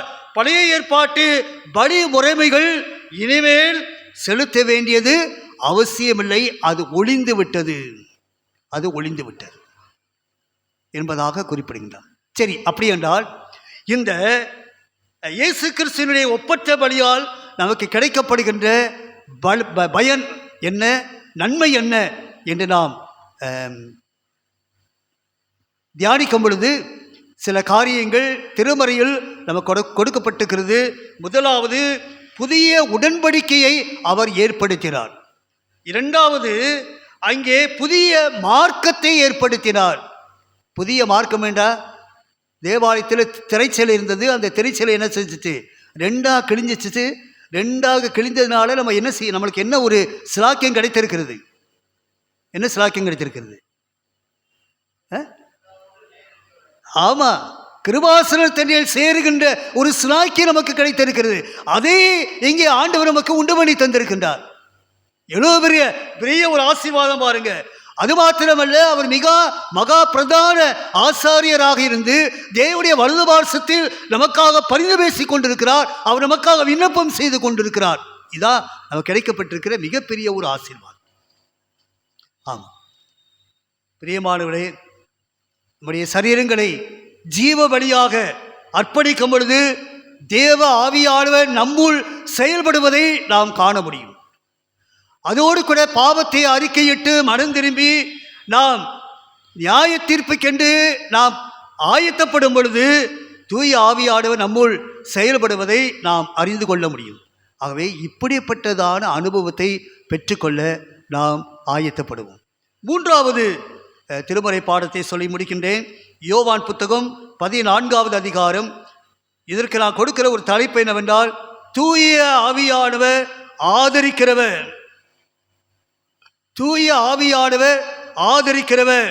இயேசு கிறிஸ்து இந்த உலகத்தை விட்டு பிரிந்து செல்வதற்கு முன்பதாக சீசரிடம் சொல்லுகிறார், நான் உங்களை விட்டு பிரிந்து செல்லுகின்ற நேரம் வந்தாயிற்று என்று சொன்னவுடனே சீசருடைய உள்ளத்தில் மிகப்பெரிய ஒரு கலக்கம். அவர் இயேசு கிறிஸ்து இதை அறிந்து கொண்டு சீசரிடத்தில் உங்கள் இருதயம் கலங்காதிருப்பதாக என்று சொல்லி அங்கே தேற்றுகிற ஒரு காரியத்தை பார்க்கிறோம். இயேசு கிறிஸ்து ஊழியத்தின் பாதையில் அப்போஸ்தலர்களுக்கும் சீடர்களுக்கும் அநேக வாக்குத்தத்தங்களை அங்கே கொடுத்தார். அவற்றில் ஒன்று இன்றைக்கு நாம் வாசிக்க கேட்ட அந்த பகுதியில் இருக்கிறது. அது ஒன்று என்னவென்றால், உங்களோடு என்றென்றும் இருக்கும்படி மற்றொரு தேற்றரவாளனை உங்களுக்கு தருமாறு நான் பிதாவை என்ன செய்வேன், வேண்டிக் கொள்ளுவேன். அவர் உங்களுக்கு வேறொரு தேற்றரவாளனை தந்தருளுவார். பார்த்தீங்களா, வேறொரு தேற்றரவாளனை தந்தருளுவார். இதான் ஆண்டவர் சொல்றார். நீங்க பயப்படாதீங்க, நீங்க கலங்காதீங்க, வேறொரு தேற்றரவாளனை தந்தருளுவார். வேறொரு தேற்றரவாளன் உங்களுக்கு கொடுக்கப்படுவார். இந்த தேற்றரவாளன் என்று சொன்னால் பரிந்து பேசுகிறவர், அட்வொகேட். இந்த தேற்றரவாளன் வழிநடத்துகிறவர், கைடு. இந்த தேற்றரவாளன் உதவுகிறவர், ஹெல்ப்பர். இவர் போதிக்கிறவர், டீச்சர். இவர் தேற்றுகிறவர், கம்ஃபர்டர். இவர் உணர்த்துகிறவர், கன்விக்டர். ஆகவே இந்த தேற்றரவாளனுக்கு இத்தனை பொருள்கள் அடங்கியிருக்கிறது. ஆகவே நம்முடைய அன்றாட வாழ்க்கையில் இந்த தேற்றரவாளன் நம்முடைய வாழ்க்கையில் செயல்பட்டு நமக்கு உதவுகிறார், நம்மை தேற்றுகிறார், நம்மை வழிநடத்துகிறார், நம்மை பலப்படுத்துகிறார் என்றெல்லாம் இங்கே நாம் அறிந்து கொள்கின்ற ஒரு உண்மை. தேற்றரவாளனை இங்கே அனுப்புகிறார். ஆமாம். ஆக இயேசு கிறிஸ்து தூய ஆவியராய் நம்முள் எப்பொழுது வாழத் தொடங்குவார் என்று சொன்னால், இந்த கேள்வியை நாம் கேட்கும் பொழுது அதற்கு நமக்கு வருகின்ற ஒரு பதில், எப்பொழுது நாம் அவர் சத்தம் கேட்டு நாம் இதய கதவை திறக்கிறோமோ அப்பொழுதிலிருந்து அவர் நம்முள் வாழத் தொடங்குகிறார். அதான் வெளிப்படுத்தின விசேஷம் 3ஆம் அதிகாரம் 20வது வசனத்தில் வாசிக்கின்றோம். அப்ப இந்த தூய ஆவியானவர் நம்முள் வாழுகின்ற அனுபவத்தை நாம் பெற்றுக்கொள்ளும் பொழுது தீய ஆவியினுடைய ஆதிக்கம் நம்முடைய வாழ்க்கையில் இருந்து ஒழிக்கப்படுகிறது. நற்பண்புகள், நற்செயல்கள் நம்முடைய வாழ்க்கையில் வருகின்றது. கனி கொடுக்கின்ற ஒரு வாழ்க்கை வருகிறது. ஒரு சாட்சியாக ஜீவிக்கின்ற ஒரு வாழ்க்கை வருகிறது. நல்ல ஒரு சீடனாக இருந்து ஆண்டவரை மகிமைப்படுத்தக்கூடிய ஒரு வாழ்க்கை வருகிறது. இதுதான் இங்கே நாம் கற்றுக்கொள்கின்ற ஒரு உண்மை. பார்த்தீங்களா, எவ்வளோ ஒரு உண்மை அடங்கியிருக்கிறது. ஆக இந்த தேற்றரவாளன் மங்கி போன, பட்டு போன நம்முடைய வாழ்க்கையை மாற்றி நமக்குள் ஒரு புது உயிர் கொடுத்து நம்மை அவர் ஆசீர்வதிக்கிறார். யோவான் சுவிசேஷம் 14ஆம் அதிகாரம் 18வது வசனத்தில், நான் உங்களை திக்கற்றவர்களாக விடேன், திக்கற்றவர்களாக விடேன். இங்கே வாக்குறுதிகளை ஆண்டவர் சொல்லுகிற காரியத்தை பார்க்கிறோம். தனிமையான நேரங்கள், வருத்தமான நேரங்கள், கண்ணீர், துன்பமான நேரங்கள், இக்கட்டான நேரங்களில் ஆண்டவர் சொல்லுகிற ஒரு வாக்குறுதி என்னவென்றால், நான் உங்களை திக்கற்றவளாக விட. எவ்வளவு பெரிய பாக்கியம் பாருங்க. நான் உங்களை திக்கற்றவளாக விடேன். இதான் ஆண்டவர் நமக்கு கொடுக்கிற வார்த்தை. ஆகவே அவர் உடன் இருந்து நம்மை தேற்றுகிறவர், நம்மை அரவணைத்துக் கொள்ளுகிறவர், நம்மை ஆதரிக்கிறவர் என்பதை நாம் இங்கே கற்றுக்கொள்கின்றோம். ஆகவே இந்த 3 திருமறை பாடத்தின் வழியாக நாம் அறிந்த உண்மையை மனதில் கொள்வோம். தூய ஆவியானவர் நமக்கு வெற்றி தருகிறார். தூய ஆவியானவர் பாவை மீட்பை தருகிறார். தூய ஆவியானவர் நம்மை ஆதரிக்கிறார். ஆகவே இந்த அனுபவத்தோடு நாம் தொடர்ந்து நாம் கடவுளை மகிமைப்படுத்துகிற ஆண்டவர் நமக்கு கிருபை செய்வாராக. ஆண்டவருக்கே துதிகன மகிமை உண்டாவதாக. ஆமென்.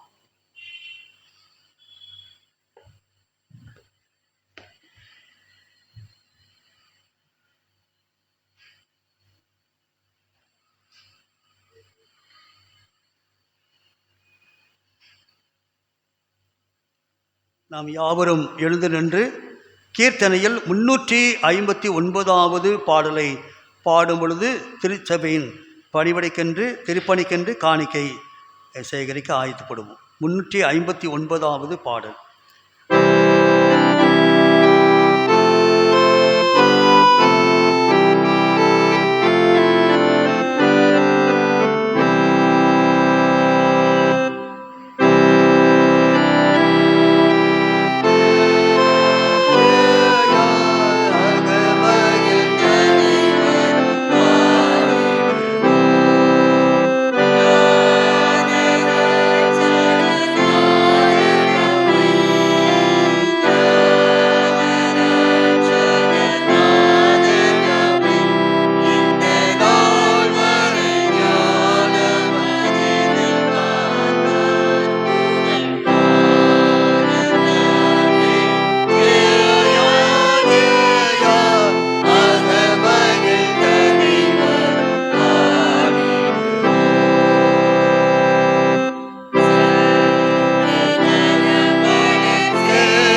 ஜெபம் செய்வோம்.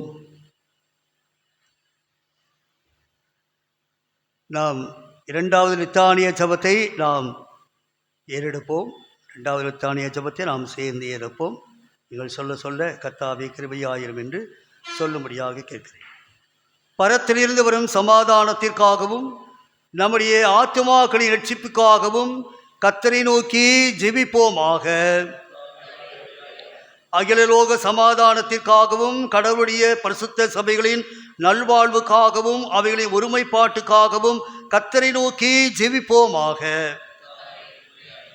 நம்முடைய பேராயர்களும் மற்றெல்லா பணிவிடைக்காரரும் விசேஷமாய் the most reverend doctor Reuben Mark என்னும் பிரதம பேராயரும், right reverend doctor Jaisingh Prince Prabhakaran எனும் நமது பேராயரும் நல்ல இருதயத்தோடும் சுத்த மனசாட்சியோடும் தங்கள் பணிபடியை நிறைவேற்ற கர்த்தரை நோக்கி ஜெபிப்போமாக. நமது தேசத்தின் ஜனாதிபதி, பிரதமர், அதிகாரம் வகிப்பர் எல்லாருக்காகவும் கர்த்தரை நோக்கி ஜெபிப்போமாக. வியாதிஸ்தர், உபத்திரவப்படுவோர், துக்கப்படுவோர், வர்ண தருவாயில் இருப்போர் அனைவருக்காகவும் கர்த்தரை நோக்கி ஜெபிப்போமாக. ஏழைகள், பட்டினியாயிருப்போர், அனாதிகள், விதவிகள், உபத்திரவப்படுவோர் அனைவருக்காகவும் கர்த்தரை நோக்கி ஜெபிப்போமாக. அந்த காலத்திலிருந்து தம்முடைய ஆச்சரியமான உன்னிடத்திற்கு வரவழைத்தருடைய மகத்துவங்களை காண்பிக்கும் பொருட்டாக நமக்காகவும் கிறிஸ்துவின் நாமத்தை அறிக்கை பண்ணும் யாவருக்காகவும் கர்த்தரை நோக்கி ஜெபிப்போமாக. சர்வ வல்லமையுள்ள நித்திய கடவுளே, திருச்சபையின் முழு சரீரத்தையும் உமது ஆவியானவரால் ஆண்டு பரிசுத்தப்படுத்துகிறவரே, உமது திருச்சபையில் எல்லா நிலைமையில் உள்ள மனிதருக்காகவும் உமது சன்னிதியில் நாங்கள் ஏறெடுக்கும் விண்ணப்பங்களையும் ஜெபங்களையும் அங்கீகரித்தருளும். ஒவ்வொரு அங்கத்தினரும் தன் தன் அழைப்பிலும் பணிபடையிலும் உண்மையோடும் தெய்வ பக்தியோடும் உமக்கு ஊழியம் செய்ய அனுகிரகம் செய்ய வேண்டும் என்று எங்கள் ஆண்டவரும் இரட்சகருமாய் இயேசு கிறிஸ்து மூலமாய் வேண்டிக் கொள்ளுகிறோம். ஆமென். நம்முடைய ஆண்டவராய் இயேசு கிறிஸ்துவினுடைய கிருபையும் பிதாவாகிய தேவனுடைய அன்பும் பரிசுத்த ஆவியானுடைய ஐக்கியமும் வழிநடத்துதலும் உங்கள் அனைவரோடும் இன்று மீண்டும் சதா காலங்களிலும் நிலைத்திருப்பதாக.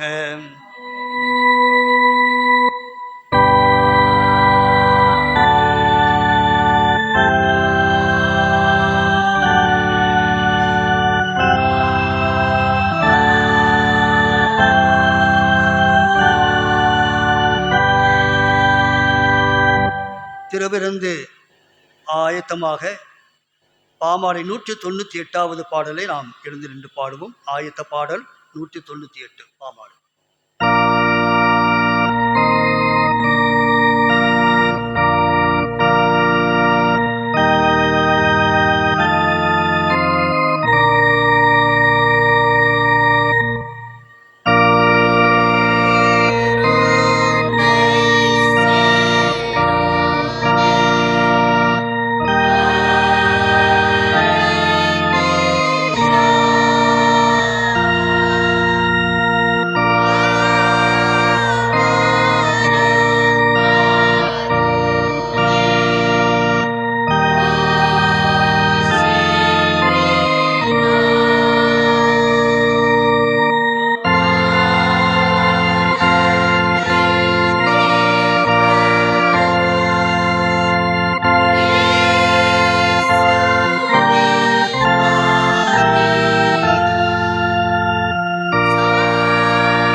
சகோதர ஒருமித்து வாசம் பண்ணுகிறது. எவ்வளவு நன்மையும் எவ்வளவு இன்பமானது. அந்த ஒரே அப்பத்தில் நாம் எல்லாரும் பங்கு பெறுகிறபடியால் அநேகரான நாம் ஒரே அப்பமும் ஒரே சரீரமாயிருக்கிறோம்.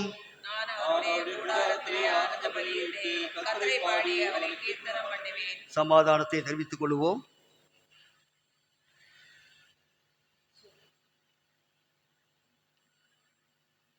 ஜெபம் செய்வோம். பரிசுத்த பிதாவே, உமது கிருபாசன சண்டையில் பிரவேசிப்பதற்கு புதிதும் ஜீவனுமான மார்க்கத்தை உமது அருமையான குமார இரத்தத்தினால் எங்களுக்கு உண்டு பண்ணினீரே. நாங்கள் அபாத்திரராயினும் அவர் மூலமாக உமது அண்டை வருகிறோம். எங்களையும் நாங்கள் படைத்திருக்கிற இந்த காணிக்கைகளையும் உடைய நாமம் மகிமைக்கென்றும் திருச்சபையினுடைய வளர்ச்சி பணிகளுக்கென்றும் அங்கீகரித்து உபயோகிக்கும்படியாக தாழ்மையோடு வேண்டிக் கொள்கிறோம். வானத்திலும் பூமியிலும் உள்ளவைகள் எல்லாம் உம்முடையவைகள், உமது கரத்திலே வாங்கி உமக்கு கொடுக்கிறோம். ஆமீன். தொடர்ந்து நாம் 45வது பக்கத்தில் இருக்கிற ஜெபத்தை நாம் இணைந்து சொல்லுவோம். இயேசுவே, உத்தம பிரதான ஆசாரியரே, நியம சீசல் மத்தியில் பிரசன்னமாயிருந்தது போலவே எங்கள் மத்தியிலும் பிரசன்னமாகி அப்பத்தை பிற்கையில் எங்களுக்குமே வெளிப்படுத்தியிருளும். நீரே பிதாவோடும் ஆவியோடும் சதா காலம் ஒரே கடவுளாக ஜீவித்து அரசாளுகிறீர். ஆமென். ஆண்டவர் உங்களோடு இருப்பாராக. உங்கள் இருதயத்தை உயர்த்துங்கள். நம்முடைய ஆண்டவராய் கடவுளுக்கு ஸ்தோத்திரம் செலுத்த கடவோம். ஆண்டவரே, பரிசுத்த பிதாவே, சர்வ வல்லமையுள்ள நித்திய கடவுளே, நாங்கள் எக்காலத்திலும் எவ்விடத்தும் ஸ்தோத்திரம் செலுத்துகிறது தகுதியும் நீதிமொழி விசேஷித்த கடமையுமாயிருக்கிறது. உமது குமாரனும் எங்கள் ஆண்டவருமாய் இயேசு கிறிஸ்துவின் மூலமாக நீர் வானங்களையும் பூமியையும் அவைகள் எல்லாவற்றையும் சிருஷ்டித்தீர். மனிதன் உமது சாயலாக உண்டாக்கினீர். அவன் பாவத்தில் விழுந்தபோது புது சிருஷ்டியின் முதல்வனாக நீர் அவனை மீட்டு கொண்டீர். ஆதலால் அவரோடும் மேம்படுத்தி சேனைகளின் கர்த்தராகிய தேவனே, பரிசுத்த பரிசுத்த பரிசுத்த வானமும் பூமியும் அது மகிமையால் இருக்கின்றன. உன்னதமானவராகிய தேவனுக்கே மகிமையுண்டாவதாக. இடைவிடாமல் சூத்தரிக்கிறோம். கர்த்தருடைய நாமத்தினாலே வந்தவருமானவர் சூத்தரிக்கப்பட்டவர். உன்னதத்திலே ஓசன்னா. ஆம் பிதாவே, நீ பரிசுத்த, நீ சோத்தரிக்கப்பட்டவர்.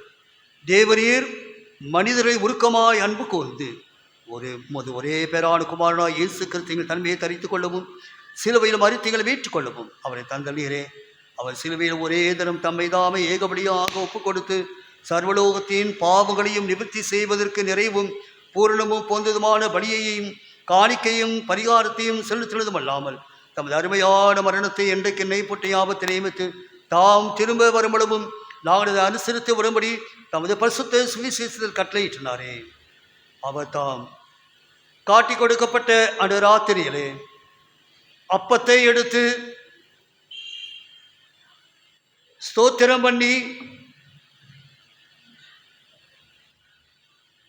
அதை விட்டு சீசர்களுக்கு கொடுத்து, நீங்கள் வாங்கி புசியுங்கள், இது உங்களுக்காக கொடுக்கப்படுகிற என்னுடைய சரீரம், என் நினைவு கூறும்படி இதை செய்யுங்கள் என்றார். அப்படியே போஜனை பண்ணின பின்பு அவர் பாத்திரத்தையும் எடுத்து ஸ்தோத்திரம் பண்ணி அவர்களுக்கு கொடுத்து, நீங்கள் எல்லாரும் இதில் பானம் பண்ணுங்கள், இது பாவம் அளிப்புண்டாகும்படி உங்களுக்காக மனிதருக்காம் சிந்தப்படுகிற புது உடன்படிக்கைக்குரிய என்னுடைய இரத்தம், இதை பானம் பண்ணும் பொழுதெல்லாம் என்னை நினைவு கூறும்படி செய்யுங்கள் என்று திருவுளம் பற்றினார்.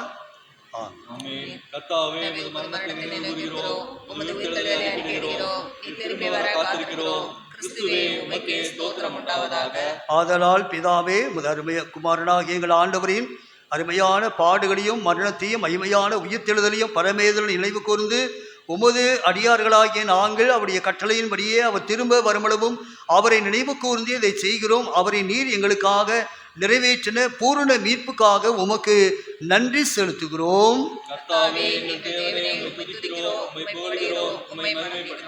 இரக்கமுள்ள பிதாவே, நாங்கள் பிற்கிற அப்பம் கிறிஸ்துவுடைய சரீரத்தின் ஐக்கியமாயும் நாங்கள் ஆசீர்வதிக்கிற பாத்திரம் கிறிஸ்துவுடைய இரத்தத்தின் ஐக்கியமாயிருக்கும்படி எங்களையும் நீரே தந்த இந்த அப்பத்தையும் இந்த திராட்சரசத்தையும் அதை பரிசுத்த ஆவியால் பரிசுத்தப்படுத்த வேண்டும் என்கின்ற தாழ்மையோடு பிரார்த்திக்கிறோம். நாங்கள் எல்லாரும் ஆண்டவர் கிறிஸ்துவை குட்டி நீக்கப்பட்டவர்களாகி விசுவாசத்தை ஒருமைப்படவும் தலையாகி அவருக்குள் எல்லாவற்றையும் வளரும் கிருபை செய்யும்.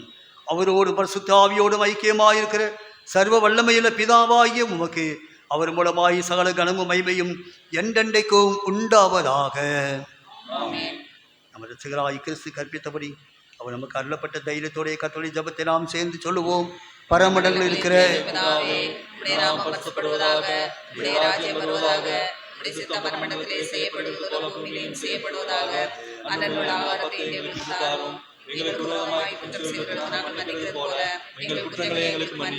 எங்களை சோதனைக்கு பிரவேசிக்கப்படாமல் தீமையிலிருந்து எங்களை ரட்சித்துக் கொள்ளும்.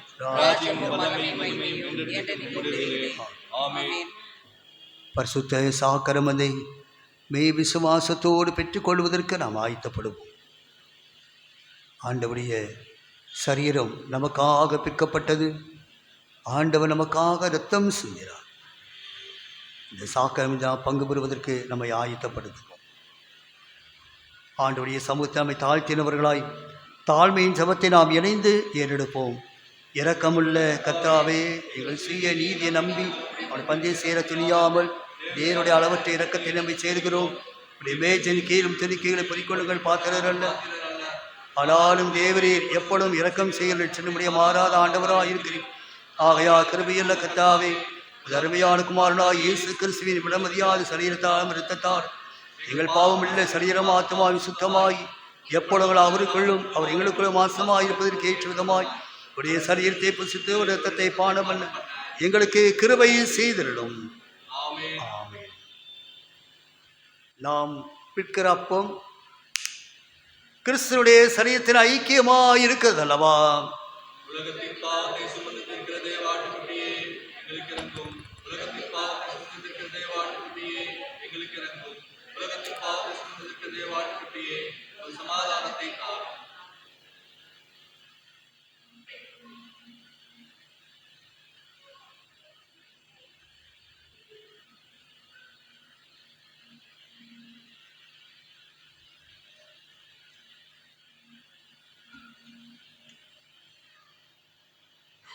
பரிசுத்த சாக்கரமதை மெய் விசுவாசத்தோடு பெற்றுக்கொள்ள வாருங்கள். பந்தி ஆயத்தமாக இருக்கிறது. அழைக்கப்பட்டவர்களே வந்து பங்கு பெறுங்கள்.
கிறிஸ்துவின் சரீரமத்தமாகிய சாக்கரமந்தை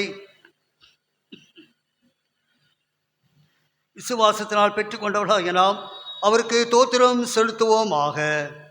எல்லாரும் சேர்ந்து சொல்லுவோம். 49வது பக்கம். சர்வ வல்லமையுள்ள கடவுளே, பரமராஜாவே, உமது நேசகுமாரனும் எங்கள் ஆண்டவருமாகிய இயேசு கிறிஸ்துவுக்குள் எங்களை உமது பிள்ளைகளாக ஏற்றுக்கொண்டு அவருடைய விலமதியாத ரத்தமாகிய ஆனகரத்தால் எங்களை போஷித்திருக்கிறீர். எங்கள் பாவங்களை மன்னித்து நித்திய ஜீவங்களுக்கு வாக்கு பண்ணியிருக்கிறீர். அளவிடப்படாத நன்மைகளுக்காக சோத்தரிக்கிறோம். சரீரமும் ஆத்மாவை எங்களை பரிசுத்தமும் ஜீவனும் வழியாமல் ஒப்புக் கொடுக்கிறோம். இதுவே நாங்கள் செய்யத்தக்க ஆத்மீக ஆராதனை. நான் இந்த பிரபஞ்சத்துக்கு ஒத்த வேஷம் தெரியாமல் தேவனுடைய நன்மையை பரிபூர்ணமான சித்தம் இணைந்தென்று பகுத்தறியத்தக்கதாக எங்கள் மன புதிதாக இதனாலே மறு ரூபமாக எங்களுக்கு அருள் புரியும். கடைசி நாங்கள் மீது பரிசுத்தவான்கள் அனைவரோடும் நித்திய ராஜ்யத்தை ஆனந்தத்தை அடையத்தக்கதாக இவ்வளவு தும்ம கீழ்ப்படி நடக்க எங்களுக்கு கிருபை செய்யும். உமோடு பரிசுத்த ஆவியோடும் ஒரே கடவுளாய் சதா காலம் ஜீவித்த அரசாடுகிற எங்கள் ஆண்டவர் இயேசு கிறிஸ்து மூலமாய் இவைகளை வேண்டிக் கொள்கிறோம். ஆமேன். எங்கள் தேவனுக்கு துதியும் மகிமையும் ஞானமும் தோத்திரமும் கனமும் வல்லமையும் பலமும் சதா காலங்களிலும் உண்டாவதாக. ஆமேன். எல்லா புத்திக்கும் மேலான தேவ சமாதானம் உங்களோடு இருந்து நீங்கள் தேவனையும் அவருடைய குமாரனாகிய ஆதரவு இயேசு கிறிஸ்துவை பற்றிய அறிவிலும் அன்பிலும் நிலைத்திருக்கும்படி உங்கள் இதயத்தையும் சிந்தியும் காக்க கடவது பிதா குமாரன் பசுத்த ஆவியாய சர்வவல்லமை பொருந்திய தேவனுடைய ஆசீர்வாதம் நமக்குள்ளே இருந்து எப்பொழுது நம்மோடு நிலைத்திருக்க கடவது.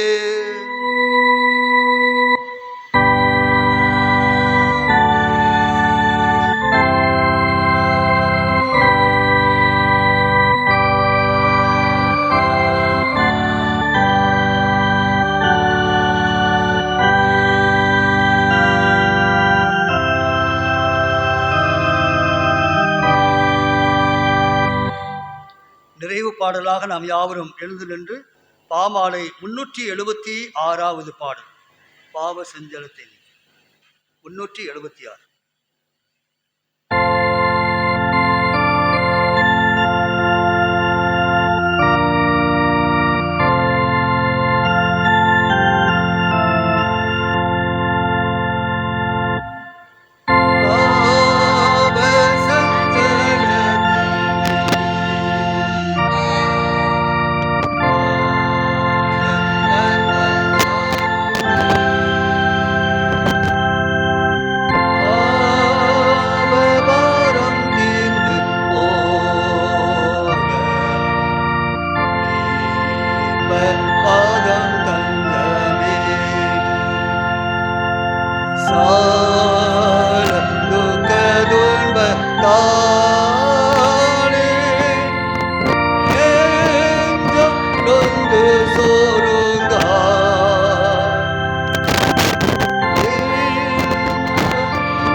வாசகமுண்டே பங்கு ஜலம் சாகும்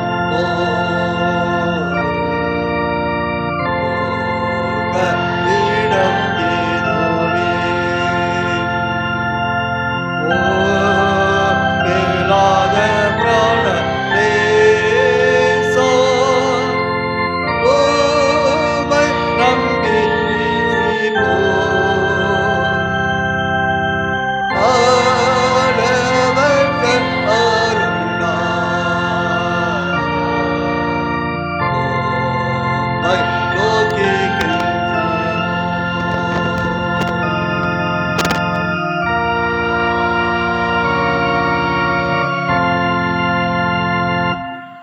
சங்கீதக்காரனும் நாம் இணைந்து கடவுளுக்கு நாம் நன்றி சொல்லுவோம். என் ஆத்துமாவே கர்த்தரை சோத்திரி, என் முழுவதுமே அவருடைய பசுத்த நாமத்தை சோத்திரி. என் ஆத்துமாவே கர்த்தரை சோத்திரி, அவர் செய்த சகல உபகாரங்களையும் மறவாதே. ஆமீன். கர்த்தர் உங்களோடு இருப்பாராக. சமாதானத்திலே போய் வர கடவோம். ஆமீன். ஆமீன். ஸ்தோத்திரம்.